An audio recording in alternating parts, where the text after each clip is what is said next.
ఈ big boss అనేది ఫినాన్షియల్గా పక్కన పెడితే నీకు మిగతా వైజ్గా ఫేమ్ వైజ్ కానీ ఏమన్నా హెల్ప్ అయిందా? అది చాలా అయింది. అండ్ ఇంకోటి, నేను నెగిటివ్ కాలేదు, పాజిటివ్గానే ఉన్నా. అప్పటికి కూడా నేను పాజిటివ్గానే ఉన్నా. నాకు బయటకు వచ్చిన తర్వాత కూడా చాలామంది కొన్ని రోజులు మళ్ళీ బిగ్ బాస్ ఫైమ్ అనే అన్నారు. దానివల్ల నాకు ఎక్కడ మైనస్ కాలేదు. దాని గురించి చెప్పడానికి అసలు ఏమీ లేదు. ఒకవేళ మైనస్ అయితే నేను చెప్పేదాన్ని. దానివల్ల నాకు చాలా ప్లస్ జరిగింది.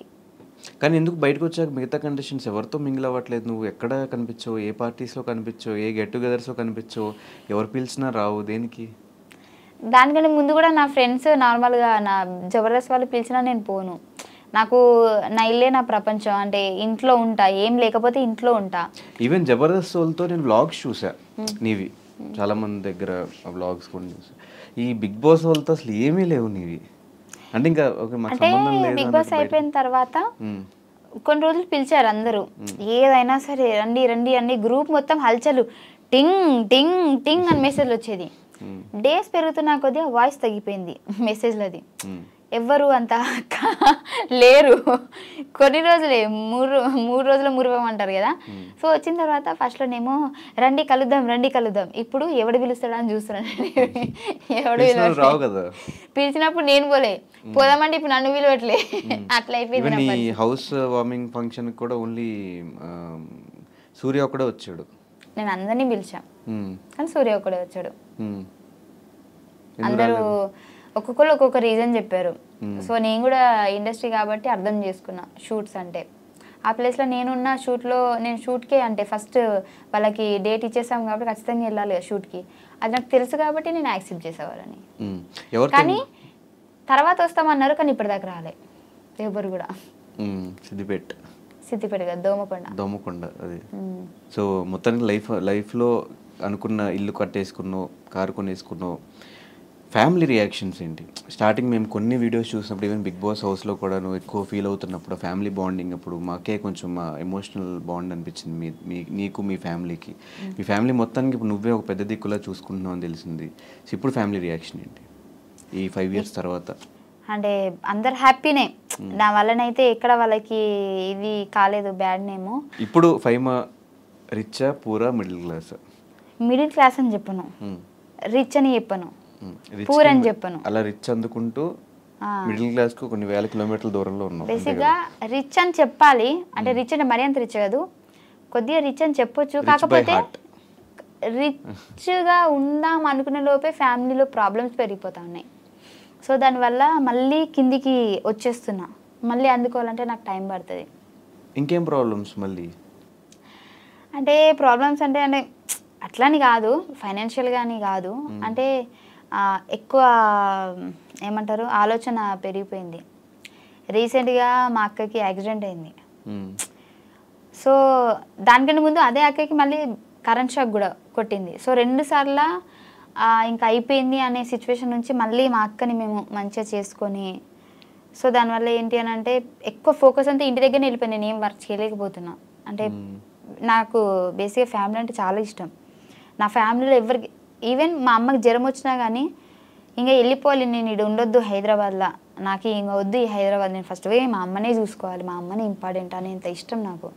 సో ఈ మధ్య ఒక్కరు కాకపోతే ఒక్కరికి ప్రాబ్లమ్స్ వస్తూనే ఉన్నాయి. నా ఫ్యామిలీ మంచిగా ఉంటే నేను మంచిగా ఉంటాను, నా ఫ్యామిలీ సఫర్ అవుతుంది కాబట్టి. సో దాని నుంచి నేను బయటికి రాలేకపోతున్నా, ఇంకా ఎటు ఏం చేయలేకపోతున్నా నేను ముందుకి. దానివల్ల కొద్దిగా ప్రాబ్లమ్స్ ఫేస్ చేస్తున్నా. సో కెరియర్ వైజ్ ఇప్పుడు ఎలా ఉంది? ఇంకా స్టిల్ అప్ అండ్ డౌన్సా లేకపోతే ఓకే సెటిల్డ్ కెరియర్ వైజ్? ఇప్పుడు అప్ అండ్ డౌన్సే ఉన్నాయి. ఇంకా చూద్దాం, పర్లేదు, టైం పడుతుంది మంచి అవ్వాలంటే. సో చాలా సందర్భాలు చెప్పు, బుల్లెట్ భాస్కర్ అన్న బాగా సపోర్ట్ చేశాడు జబర్దస్త్లో అని. ఒకసారి ఆయన గురించి ఏం చెప్తావు? ఆయన గురించి ఏం చెప్తా అంటే బేసిక్గా నాకు ఎవరు అన్నలు లేరు. ఎవరైనా ఉన్నారంటే భాస్కర్ అన్న అనే చెప్తా. ఎందుకంటే ఆయన సపోర్ట్ బేసిక్గా ఎంత మంచోడంటే, నాకు ఫస్ట్లో జబర్దస్త్కి వెళ్ళిన తర్వాత టీమ్స్ షిఫ్ట్ చేస్తున్నారు. అప్పటికి నేను జబర్దస్త్ ఎంట్రీ ఇవ్వలేదు. పటాస్ ఆగిపోయింది. పటాస్ ఆగిపోయిన తర్వాత నా దగ్గర అసలు డబ్బులు లేవు, ఏం లేవు. అప్పుడు ఏం చేయాలో నాకు అర్థమైతే లేదు. యూట్యూబ్ చేసినా కానీ తక్కువ రీచే నార్మల్గా వచ్చేది. ఏం చేయాలి అసలు, నాకేం షోలు లేవు అనే టైంకి సార్ వాళ్ళు ఏం చేశారంటే పటాస్లో ఒక ఇద్దరు ముగ్గురు అంటే నన్ను పటాస్ ప్రవీణ్ని ఇంకా ఒక ఇద్దరిని అట్లా జబర్దస్త్కి ఎంట్రీ అనేటప్పటికి టీమ్స్ చేంజ్ చేస్తున్నప్పుడు ఒక్కొక్కరు తీసుకోండి ఎవరైనా అవసరం ఉంటే అన్నప్పటికీ నన్ను ఎవరు తీసుకోలే అందరూ నాకొద్దు అంటారు. ఏం చేయాలి నాకు అర్థం కాలేదు. అందరు టీంలు ఫుల్ అయిపోయినాయి. భాస్కర్ అన్న దాంట్లోనైతే ఒక 10-12 మంది ఉన్నారు.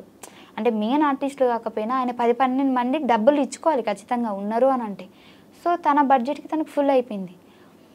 లాస్ట్కి నేను ఒక్కదాన్ని మిగిలితే నాకు బాధ అనిపిస్తుంది. నన్ను ఎవరు తీసుకోలేదు ఏంది నా పరిస్థితి అన్న టైంకి 5 మంది వచ్చేసే ఇటు అని చెప్పేసి నన్ను తీసుకున్నాడు.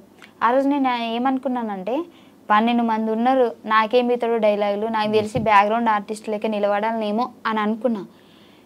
కానీ ఆయన ఒక్క ఎపిసోడ్ తోటే నెక్స్ట్ ఎపిసోడ్ నుంచి మొత్తం మళ్ళీ నేను లీడ్ అయిపోయేటట్టు అంతా, అంటే నేను తెలంగాణ స్లాంగ్ మాట్లాడతా కదా, దాన్ని బేర్ చేసుకొని ఇప్పటికీ నాకు బాగా గుర్తుంది.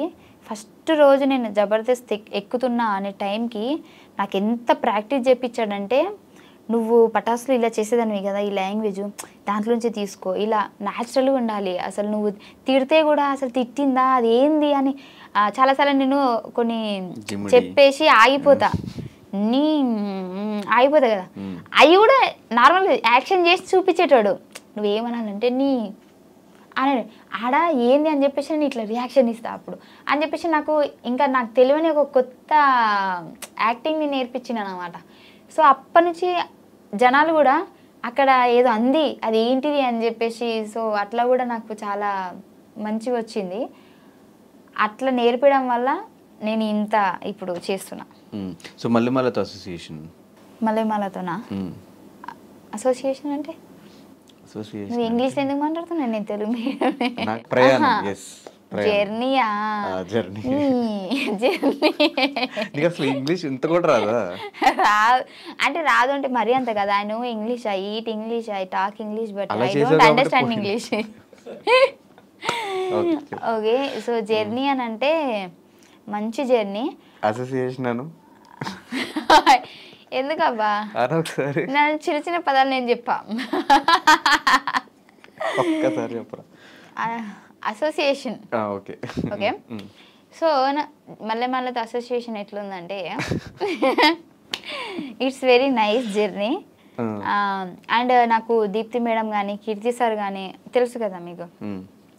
బేసిక్గా ఏదైనా మనము ఒక ఇప్పుడు మల్లెమాలలో వర్క్ చేస్తున్నామని అంటే వాళ్ళు పైన నుంచి వాళ్ళు చూసుకుంటారు కదా. సో వాళ్ళని కలవాలంటే మనం అపాయింట్మెంట్ తీసుకోవాలి ఒక రోజు ముందే. కానీ వాళ్ళు నాకు తెలియకుండానే నన్ను సొంత లెక్క చూసుకున్నారనమాట. నువ్వు ఎప్పుడు మా దగ్గర మాట్లాడడానికి రావాలన్నా, నీకు ఏది ప్రాబ్లం ఉన్నా సరే నువ్వు డైరెక్ట్ వచ్చి మాట్లాడేయచ్చు అని చెప్పేంత నాకు అంత మంచిగా చూసుకున్నారు. అండ్ ఇంకోటి నేను బిగ్ బాస్కి వెళ్తా అన్నప్పుడు కూడా వాళ్ళు బేసిక్గా అంతా నన్ను ఏం తిట్టలేదు. అంటే నువ్వు మళ్ళీ రావద్దు, అందరు ఊహించే ఉంటారు కదా, మేబీ రావద్దు అని చెప్పే ఉంటారు అది అని చెప్పి, అలాంటి ఏం తెలియదు. సో నీ లైఫ్ నీకు మంచి జరుగుతుంది అంటే మేము ఖచ్చితంగా ముందుంటాం. బట్ అండ్ ఇంకోటి చెప్పాలంటే ఈ జర్నీలో కరోనా టైంలో నాకు పటాస్ ప్రవీణ్కి నెలకి ఇన్ని డబ్బులు ఇచ్చారు వాళ్ళు, మల్లెమాల వాళ్ళు. బేసిక్గా ఇది ఎక్కడ ఎవ్వరికి తెలియదు అనుకుంటా. నాకు తెలిసి వాళ్ళు ఎంత మంచి వాళ్ళు అంటే, మేము అంటే మా గురించి తెలుసు వాళ్ళకి, మా సిచ్యువేషన్ తెలుసు, మా ఫ్యామిలీ సిచ్యువేషన్ తెలుసు. సో అందరు ఖాళీగానే ఉన్నారు కరోనా టైంలో, అందరూ సఫర్ అవుతున్నారు. కానీ వాళ్ళు మమ్మల్ని వాళ్ళ సొంత అని అనుకొని మీకు మేము ఉన్నామని చెప్పేసి నెలకి శాలరీ అకౌంట్లో వేసేసేవాళ్ళు. Super super. సో నన్ను అంత బాగా చూసుకున్నారు. అండ్ ఇంకోటి వాళ్ళ మాటలు కానివ్వండి, వాళ్ళు ఇచ్చే సపోర్ట్ కానివ్వండి చాలా బాగుంటుంది. నాకు చాలా ఇష్టం. బేసిక్గా నేను అక్కడ మల్లెమాలలో ఉన్నానంటే నాకు ఒక సేఫ్ ఆ ఫీలింగ్, అంటే నాది అన్న ఫీలింగ్ వస్తుంది, మనోళ్ళు అన్న ఫీలింగ్ వస్తుంది. ఇప్పుడు ఏదైనా వేరే దగ్గరికి వెళ్ళినా కానీ వాళ్ళతో మాట్లాడాలా లేదా, ఏమన్నా అనుకుంటారా, వీళ్ళు మనతో అంతా మింగిల్ అవుతారా లేదా, ఆ ఫీలింగ్ వస్తుంది కదా. నాకు మల్లెమాలలో ఎవరితో మాట్లాడినా కానీ నాకు ఒక సేఫ్ ఫీలింగ్, మనోళ్ళు అని అనిపిస్తుంది. కానీ ఒక్కసారి అట్లా 4-5 years బ్యాక్ వెళ్తే ఈ ఓవరాల్ జర్నీలో రిగ్రెట్ ఫీల్ అయ్యే థింగ్స్ ఏంటి, హ్యాపీ ఫీల్ అయ్యే మూమెంట్స్ ఏంటి? ఈ 5 year జర్నీలో రిగ్రెట్గా ఫీల్ అయ్యేదంటే, రిగ్రెట్ అంటే తెలుగులో చెప్పు.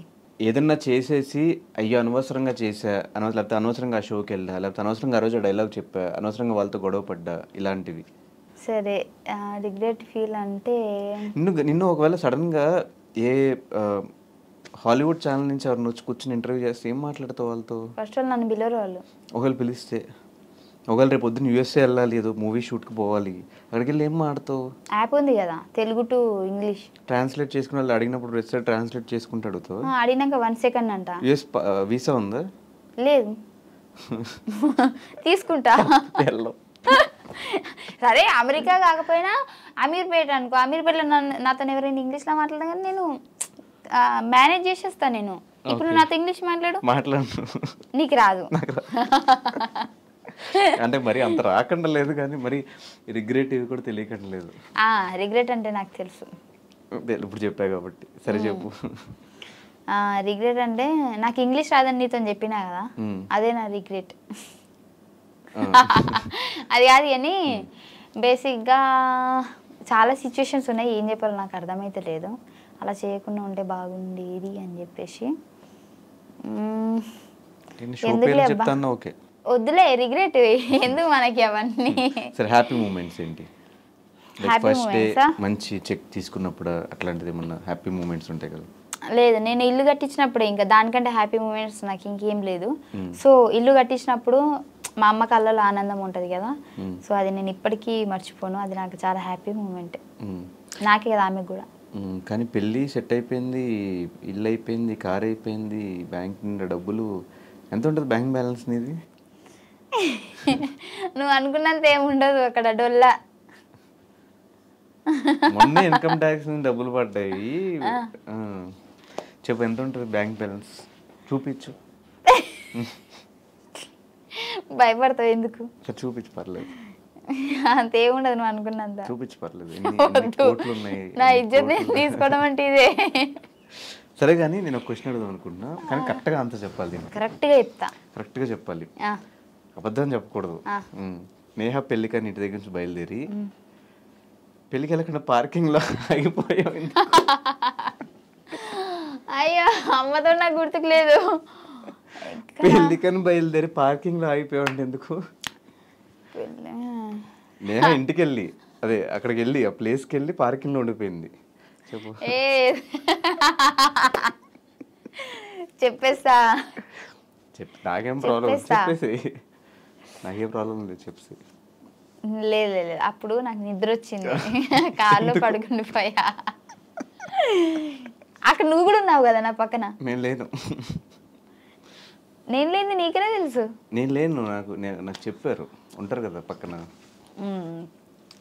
సో ఏం చెప్పాలి, వద్దులే, మళ్ళీ బాధపడతారు అందరూ.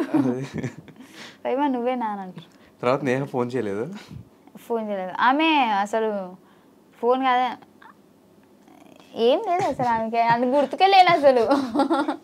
అసలు నేను పార్కింగ్లో ఉన్నాను కూడా ఆమెకు తెలుసో తెలియదు, తెలుసుంటే వచ్చేదేమో.